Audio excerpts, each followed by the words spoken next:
This episode of What If It's Cool is brought to you by Respro Clothing. Respro Clothing, where you can get the latest merchandise from all the stars, including Luke Resner, Som, Savannah Rowe, Nova Nichols, and my personal favourite, Conflict Axiom. So make sure you check out Respro Clothing. You can find them on Facebook and on Instagram. Adrenaline Pro Wrestling presents Breakout 37, happening November 17th, featuring the up-and-coming stars of Adrenaline Pro Wrestling. Ticket link is in the description, make sure to check it out. MXW presents All For One, featuring the All For One Rumble, happening November 25th. Ticket links in the description, make sure to check it out. Adrenaline Pro Wrestling presents Never in Your Wildest Dreams, happening December 2nd, featuring the I Quit match between Jason Crash and Kid Valiant. Ticket link is in the description, make sure to check it out.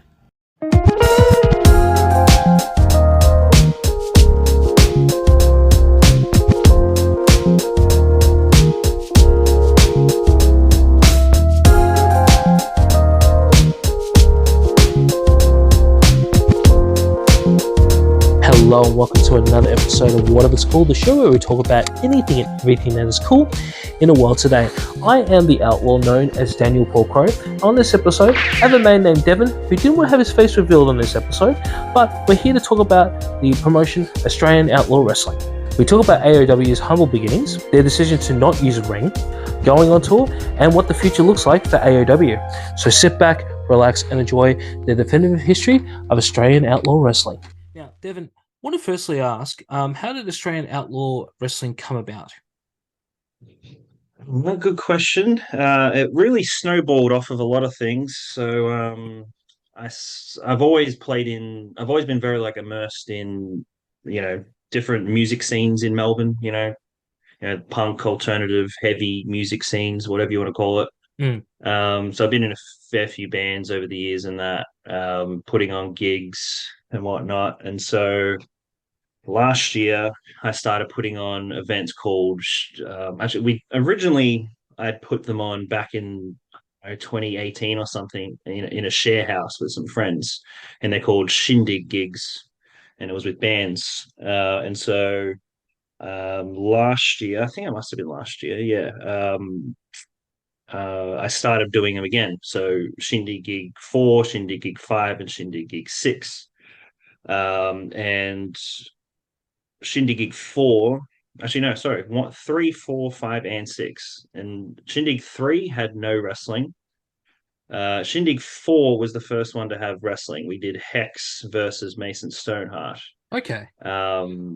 And then the reason we did that was it just came about as a joke, actually, because I was talking to one of the bands, I Am Duckeye, and because they're wrestling fans, and he just goes, oh, what about a bit of wrestling at the party, at the because we did all these events at houses, they're all house party events, and I'm like, you know what, that's a pretty good idea.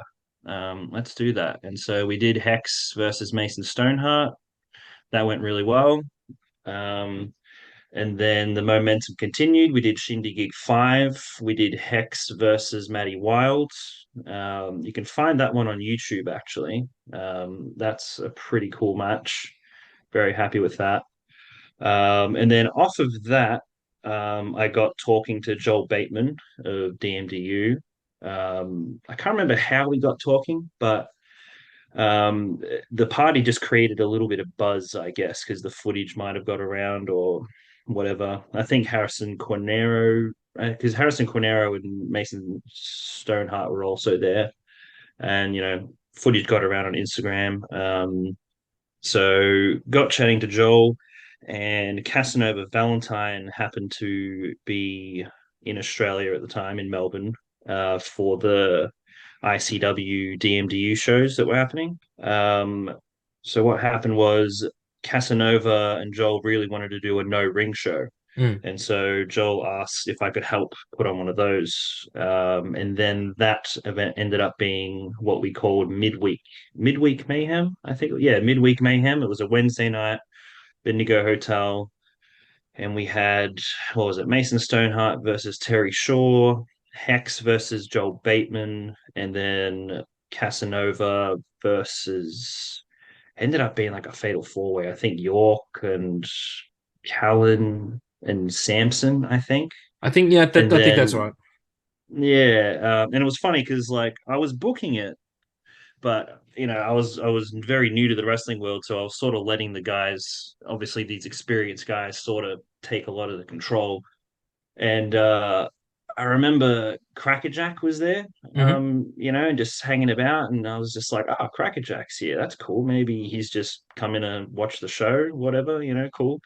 Got to chat to him a bit. And then yeah, he ends up, attacking Casanova at the end of the match, and all this crazy stuff happens. And like me, the booker, like getting surprised on what's sort of my own show. It was pretty funny. It was good though. And then off of that, we did Holiday Havoc in December.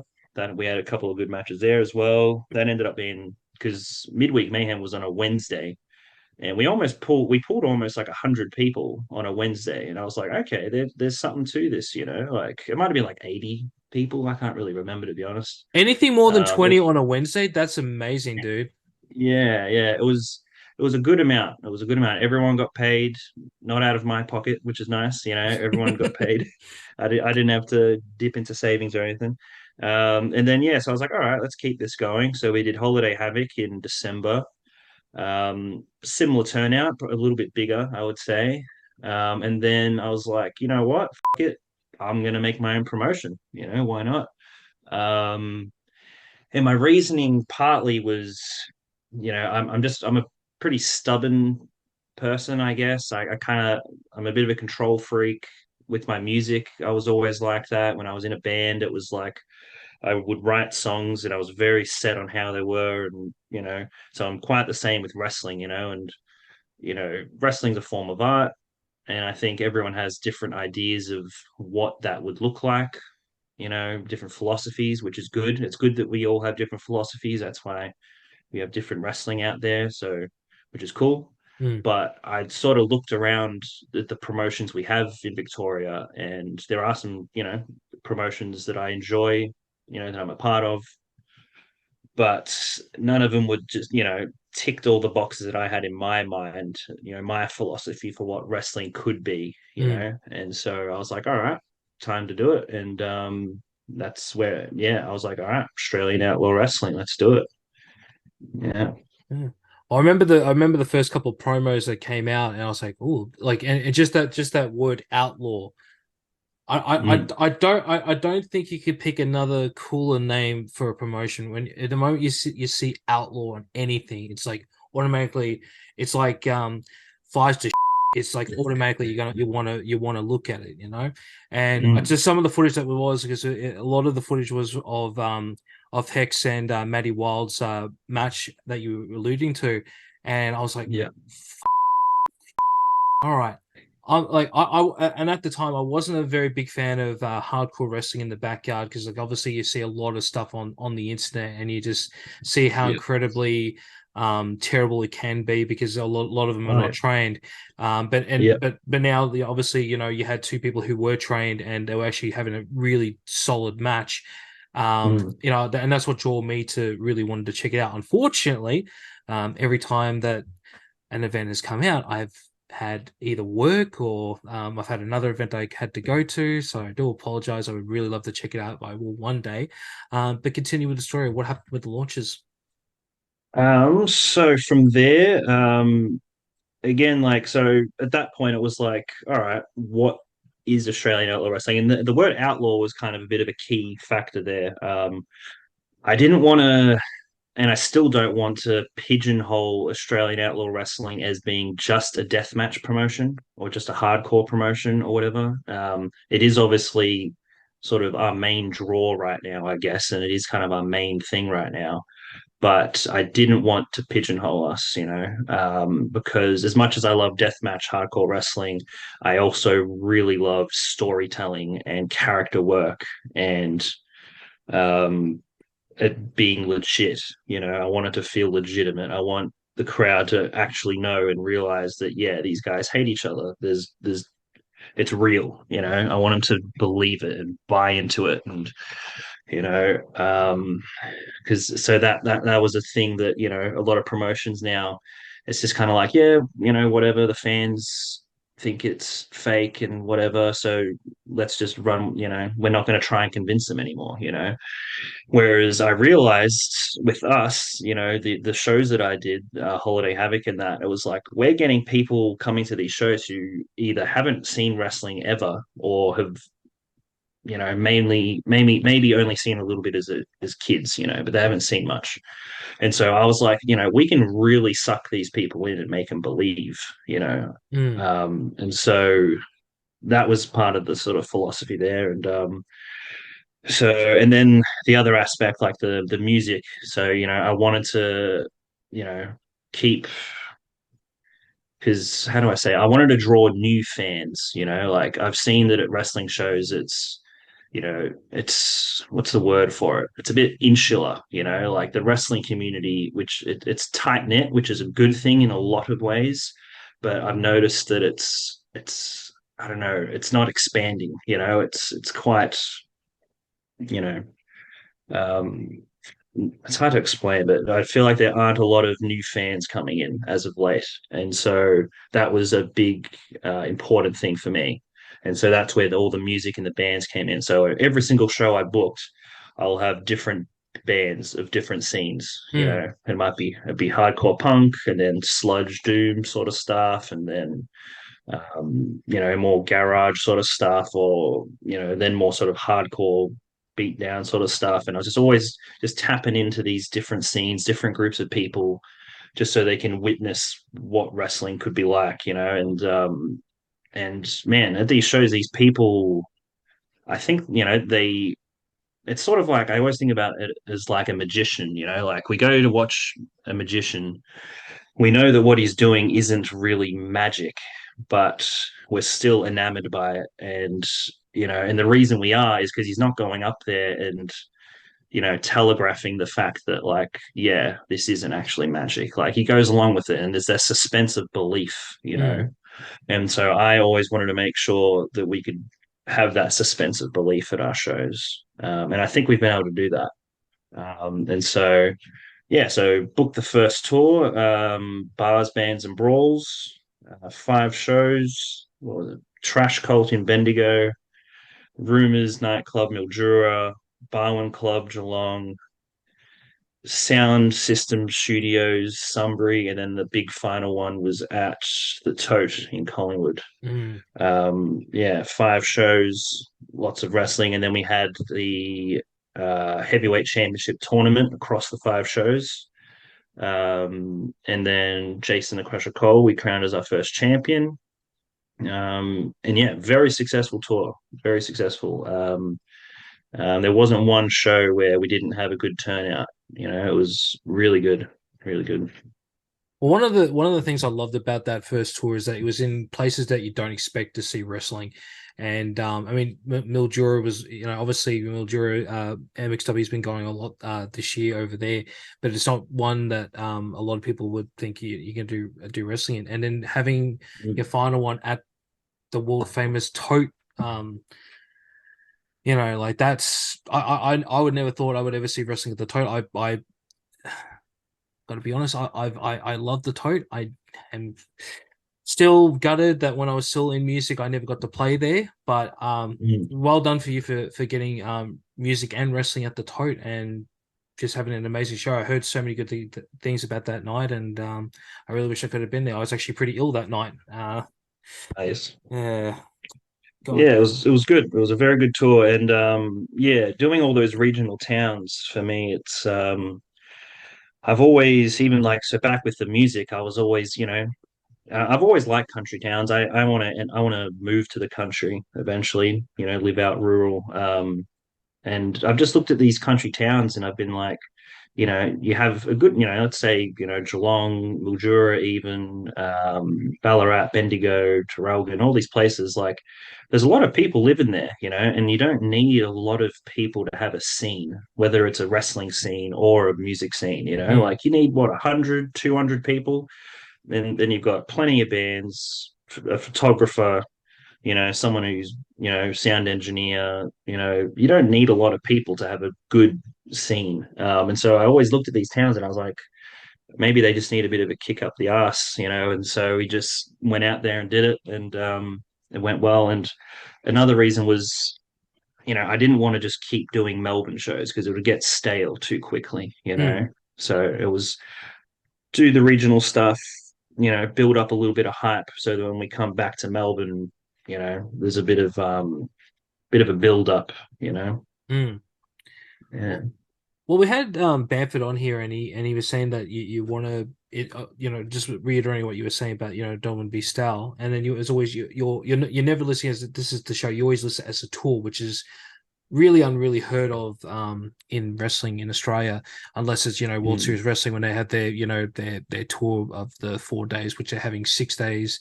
Well, as a time of recording, this weekend, and Mm. I always thought that was a very good marketing ploy because whenever you hear the word tour, he's like, oh, this could be the last run. This could be it puts the in the consumer's Mm. head like, oh, maybe I should go check this out because I don't know when they might be coming back. Um, Yeah. and like I just like, is it always going to be the five shows that you're going to be doing in each tour, or are you going to be doing a little bit more during that time? I would love to keep it to that schedule, but I'm pretty burnt out at the moment. Yeah.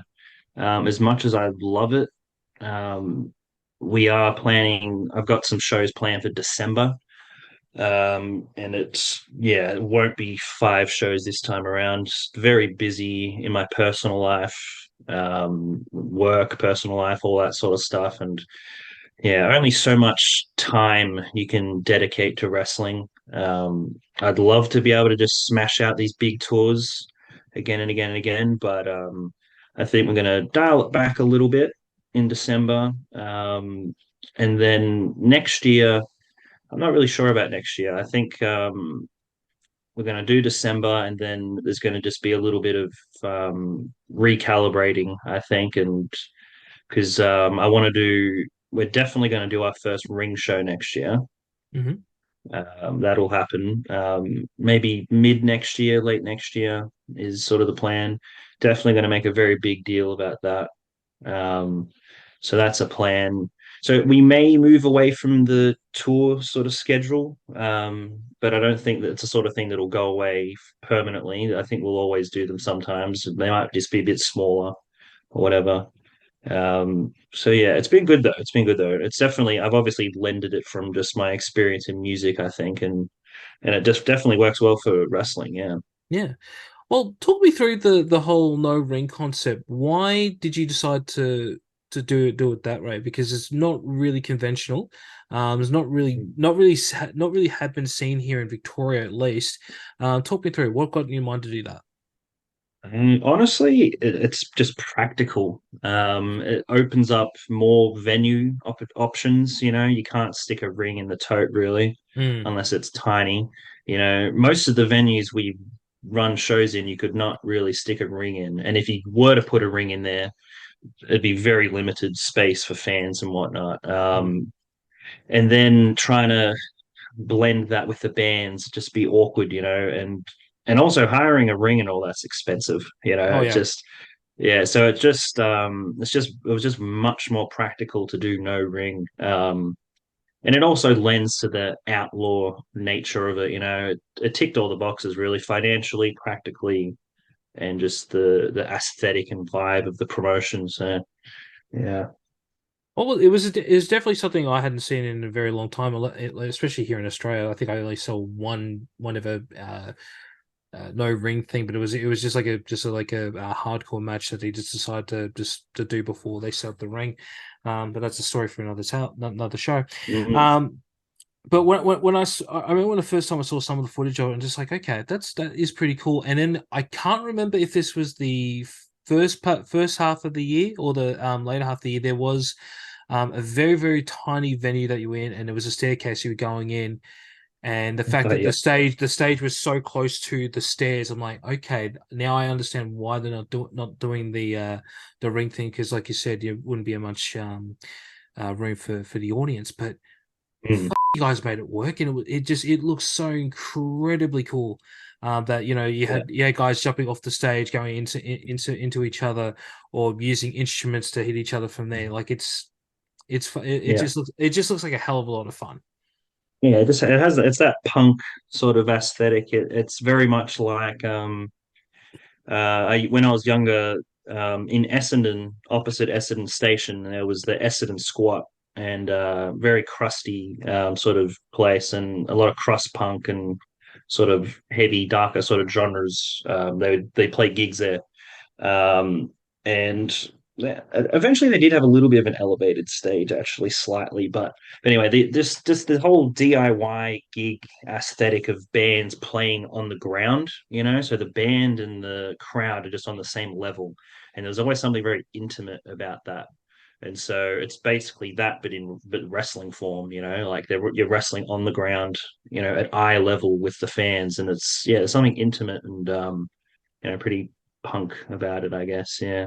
Yeah, I remember doing shows like that when I was still in my band Ruckus, and I'll be honest, I know people like to say it's intimate. I hated those gigs. I don't know. I don't know if it's just because like I was always scared that someone was going to come up and punch me or something, but I never felt comfortable doing something like that. And I can't imagine wrestlers feeling that way. Maybe they might feel much more comfortable doing that, but as a musician, honestly, nah, I can't do it. I just ugh. I used to Yeah. dread whenever I Uh, used to dread whenever the promoters or a manager at the time would say, okay, so we're going to do a gig, but there's no stage. You're just going to be, it's just going to be out there. Just go out and have fun. I'm just like, have fun. I'm going to myself. Like, dude. it can be it's confronting in a way. Yeah, like we haven't had any problems at our shows really, but there's definitely been, you know, there, we're having these shows with bands and at these venues, like the crowd get very rowdy. They get pretty pissed, and you know, the crowd. I think it was in Rye. We had the crowd were they were very much not a wrestling crowd. They were just these very preppy sort of late teen, early 20s. They went crazy. They loved it, but yeah, they were like pushing each other, to try and get close to the wrestling and just throwing a little bit. Like I don't mind a level of that level of like some level of like outlaw, like I don't know what you call it. Like I like that level of fan engagement where there's just that element of chaos. I Hmm. enjoy that. It was almost sort of exceeding that though, and like Hex, I remember like burst into the crowd and like grabbed one of the fans at one point, um, and then yeah, it can get pretty crazy. Yeah. Speaking of Hex, because he is a bit what's the politically correct way to say it? Angry at times. Mhm. How do you keep him on a leash? Because I'm always scared whenever I see him, especially when I saw him in Dream. And I'm gonna admit this on camera, because obviously I have a world famous list of people who I'm actually scared of in the wrestling industry, and now he's become number 8 because of the pin incident. And I know it's not like that he went and did something that it just happened to him, but the fact that he got up from that and still kept going, it terrifies me. How do you keep him in check? It's a good question. We pretty much, he keeps to himself really in a lot of ways. When he's out there wrestling, I think he's very much out there to make a point. I think for wrestling for Hex is about getting his message across. I don't. He's not very happy with the way the world is. I think he's not very happy with this. Just the state of the world and most. I don't know. He's just not a happy guy. He's very angry with a lot of things, and so when he's out there, I think he's just got a lot to prove. But when he's not out there, backstage and whatnot, he very much just sort of, you leave him alone, he'll leave you alone, I guess, to some extent. Try and keep interactions to a minimum and keep them what's the word for it? Practical, only interacting with him if you really have to. And now I know he's got the whole, he's got Matt Graves, behind him now as well, and there's something kind of brewing there, but we're going to sort of wait and see. Yeah. Yeah. Well, I was always going to suggest, maybe he just needs a good, good old fashioned hug. But now that I know that you probably shouldn't go anywhere near him, I will stay wide away from him. That's for sure. Now talking about the talent as well. So obviously we had Hex for the first few shows. Who were the first few people that you managed to get on the shows? So I guess the tournament it was pretty chaotic actually because we had some pullouts and we had some, you know, I don't know, like there's no better word than like a controversy, I guess, and there was some stuff going on, and but we had a lot of different people, mostly, well-known guys from DMDU. But a big thing for me with that tour and with AOW in general is I didn't want AOW to come off as DMDU's little brother or something Mm, like that. Like I very much wanted to make sure AOW felt distinct and had to have its own identity. And I think we've done very well with that.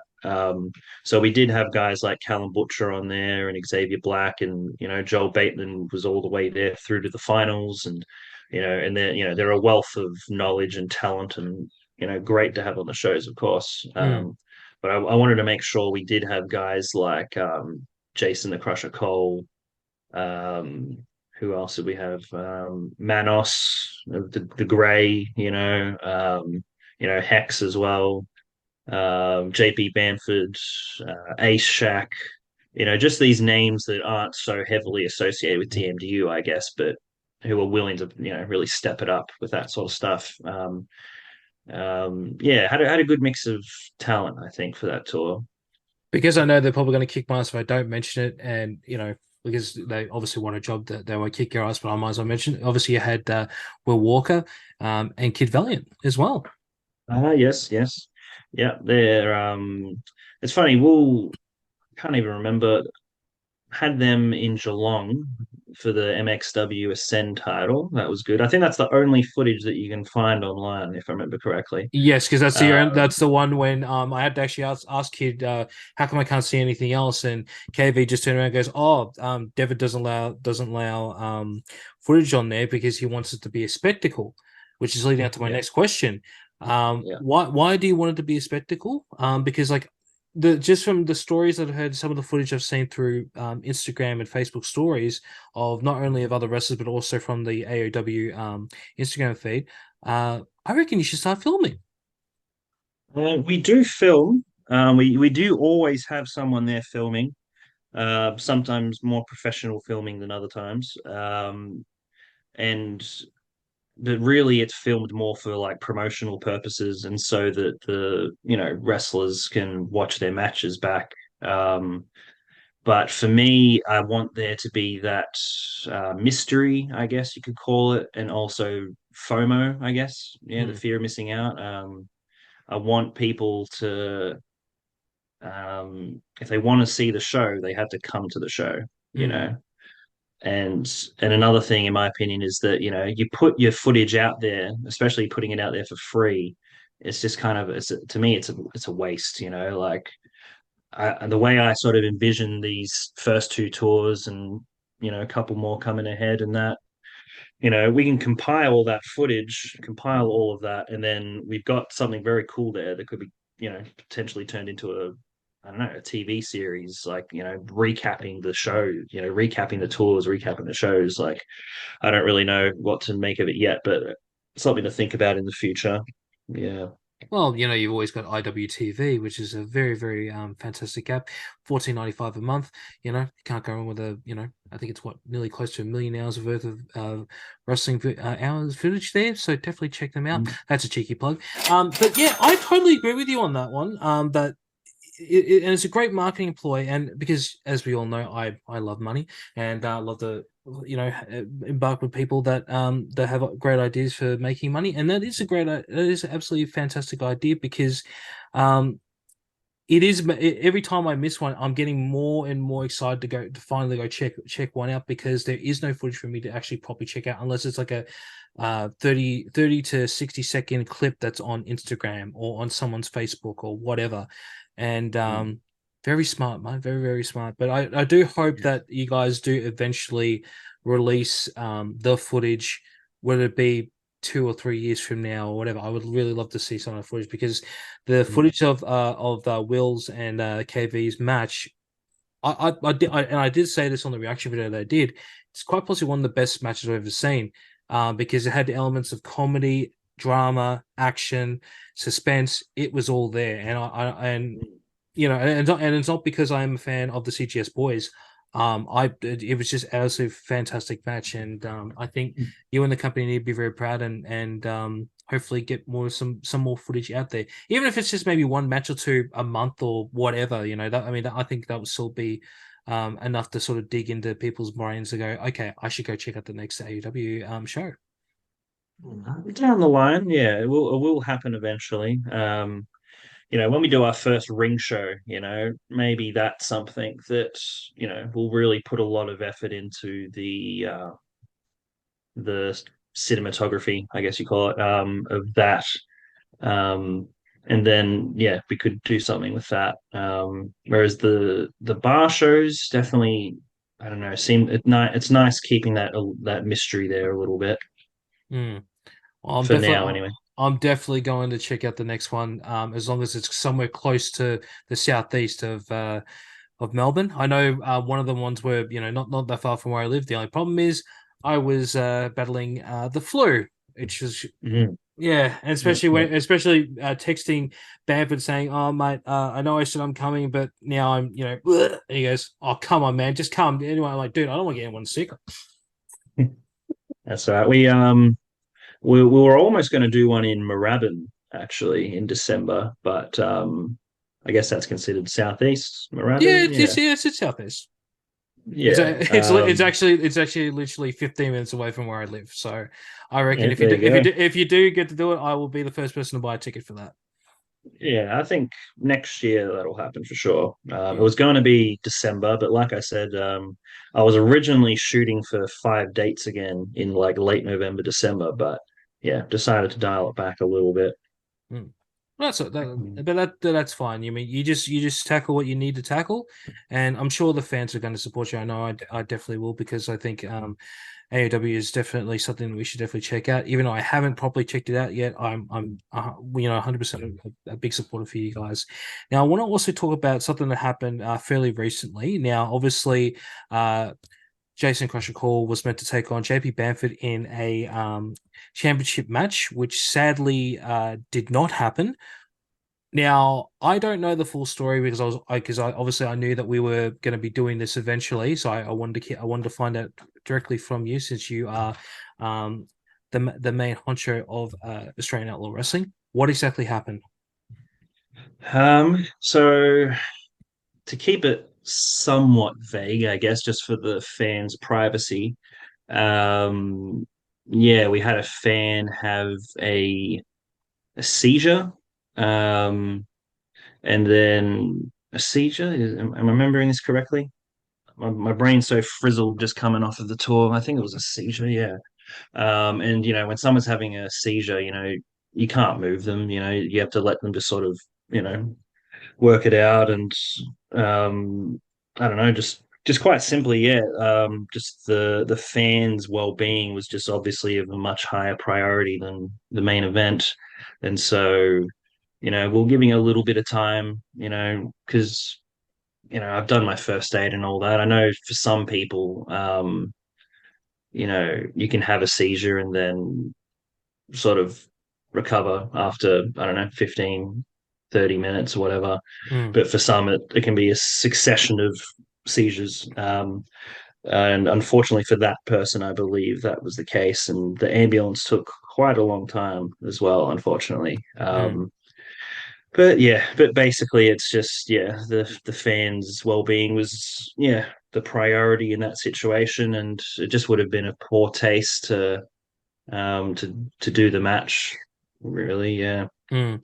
Can I just say firstly that kudos for you and everyone on the management team there for making that call, because I remember seeing it and I just went bravo. I was like, that's fantastic. I have been in a couple of shows where there have been a fan who either had exhaustion and they collapsed, had a seizure, or in one case had a baby. and they made the right decision to stop the show. Most of them, they waited, maybe an hour and a half before they restart the show. But when you have a seizure like that, especially when it's recurring, I think you did make the right decision. And like you said, it may have been in poor taste if you continued, but no, I think you made the right decision anyway, because for people who don't know about people with epilepsy and about seizures, it is very scary to go through that. I don't suffer from epilepsy, but I have several family members and friends who do have it. I've only seen somebody have a seizure once, and it was enough for me to go, okay, I want to make sure they're okay, and to call off like you did is the 100% the right call. Yeah, it just had to be done. Yeah, that's all there is to it. Yeah, had to be done. And this person is okay now. Because we have some guys in Mildura, and they were giving us updates and all that stuff. Updates as recently as only like a week or two ago, and so they're much better now. So that's good. Yeah, very good to hear. The only bad thing about it for that whole weekend is obviously Bamford shot two amazingly. I don't want to say funny, because I know it's not meant to be funny, but they were just so entertaining promos, and just to see that it didn't come into fruition just kind of sucked. But I can't wait for the next match to come out when he finally does take on Crusher, because I can't imagine what kind of promo he's going to do after that, because if that was the craziness just there, just to see something absolutely insane that I know Bamford could be to doing the next promo, I can't wait. Hi. Look, I don't normally stop the podcast for anything. I just normally just let it all play all the way through. I can't help resist. This is one of my favorite things ever in Australian wrestling. And what you're about to watch/listen to is just JP Bamford being JP Bamford at the lake. So enjoy.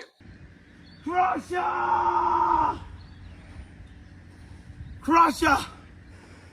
This Friday in Mildura, my hometown, Rumours nightclub, you and I are going one-on-one for the AOW World Championship. And I'm out here waiting for you, Crusher. I'm ready for the challenge. I know that everyone doubts me. Everyone is against the whole effing vibe, and that's all right, because this match is more than just the AOW Championship for me. It's about validation. Crusher, I might not win this. I bloody hope I do. But either way, Jason Crusher Cole, you will remember the day you wrestled JP Bamford. And now if you're not going to hurry up, Crusher, I'm going to come looking for you. Oh, we made it! Wilson! We made it, Wilson! Oh, finally I found some land. Oh my God. I don't know where I am. I don't know where I've been. I'm pretty sure I saw a f***ing manatee in there though. But I tell you what, I know where I'm going to be tomorrow night. That's at Rumours nightclub for AOW. I'm going to win the AOW Championship from Jason Crusher Cole, live in Mildura, my hometown. Crusher, I'll see you there, my friend. Tell you what, I'm freezing cold. I've been looking for you everywhere. I don't think you're in here, but I'll see you when you get to town, buddy. Crusher! Oh, and the match, Bamford and Crusher. That's, for me, in my view of AOW, that's a big match. I very much see, Crusher is the present, and who knows what could happen, but I very much see JP Bamford as the future. Well, I've said it. I said it when I had him and Roy Parker on the show, basically saying that he is the most craziest son of a bitch I've ever seen live, and I will still hold that moniker onto him, because the kid, although he's young and amazing, he's f***ing crazy, and I f***ing love it. Just I'm with you. I think he is the future of of wrestling. Well, at least one of the many stars who are going to be leading the next generation of wrestlers here in Australia. But yeah, Devin, I want to thank you so much for allowing me to tell the story of AOW here. Where can we find Australian Outlaw Wrestling on all socials? We're just Australian Outlaw Wrestling on Instagram, and then on Facebook, same thing, Australian Outlaw Wrestling. That's all the socials we've got at the moment. Yeah, You don't have Twitter? Oh, sorry, not Twitter. X is this now called? No, not yet. Maybe we'll get around to it eventually. I'm not a huge social media guy, so running a promotion has been a bit of like honestly, the social media is a bit of a slog, having get a consistent stream of posts and all that going all the time. So just Facebook and Instagram currently. Mm-hmm. Yeah. All right. Well, make sure you follow Australian Outlaw Wrestling on there. Can you announce anything tonight about your upcoming shows, or is it still hush hush? Ooh, I know one date is 100% locked in. Another date, pretty sure it's still locked in. I haven't spoken to the venue in a little bit, just waiting to hear back from them again. But we're looking at 9th of December in Phillip Island. Ooh, very Yeah. I don't want to use that word, but very exotic. I like that. Yeah. I think that's going to be fun. I think we're going to make a bit of a weekend of it. I think it'll be good. And then 16th of December, we're back at Trash Cult in Bendigo or Eaglehawk. Yeah. Nice. And then a Melbourne show in the works for December as well. I think that Phillip Island one's going to be a cracker. I think I might take the weekend off to go to that one. Keep me posted about that one because I definitely am very very intrigued about that. Because I don't think anyone's ever done a wrestling show in Phillip Island. Now that I think of it. Yeah, I have no idea. Yeah, maybe we're the first. We're going to make a bit of a weekend of it. Probably a bunch of the boys and all that we're going to go, stay at a caravan park or something together, and so welcome to come along. I'll definitely take you up on that offer, that's for sure. All right, well, Devin, thank you for being part of the school, and thank you for telling the story of Australian Outlaw Wrestling. Thank you for having me. And that's the end of that episode. Want to be featured on What If It's Cool or know someone with an amazing story that needs to be told? Reach out to me. I can be reached on whatifitscoolbusiness@gmail.com. Don't forget to like, share, and subscribe to the show wherever you get your podcasts. Want more from What If It's Cool? Make sure to check out the YouTube channel where you can find the latest episodes of Mukbang Around, Reaction, and of course the podcast. And don't forget to follow What If It's Cool on all socials. It can be found at What If It's Cool. Keep that support coming. And until next time, I'll catch you on the next one. Peace.